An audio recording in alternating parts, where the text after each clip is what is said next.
Ayaw ni Satanas na marinig mo ito. Sabi sa John 8 verse 32, "At makikilala ninyo ang katotohanan at ang katotohanan ang magpapalaya sa inyo."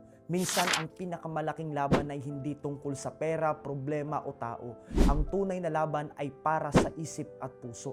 Ayaw ni Satanas na marinig mo na mahal ka pa rin ng Diyos, may pag-asa ka pa, hindi pa tapos ang storya mo, may kapatawaran para sa iyo at may kapangyarihan ang katotohanan para palayain ka. Kaya maraming distractions, maraming takot, maraming kasinungalingan na bumubulong. Hindi ka na magbabago, wala nang saysay ang buhay mo, hindi ka na kayang gamitin ng Diyos. Pero sabi ni Jesus, ang katotohanan ang magpapalaya sa inyo. Kapag narinig mo ang salita ng Diyos, nababasag ang kasinungalingan ng kaaway. Kapag pinili mong maniwala kay Kristo, nawawalan ng kapangyarihan ang dilim. Hindi takot si Satanas sa talent mo, takot siya kapag nalaman mo kung sino ka kay Jesus. Kaya today, don't listen to the lies. Listen to the voice of God dahil ang katotohanan ni Kristo ang susi sa tunay na kalayaan.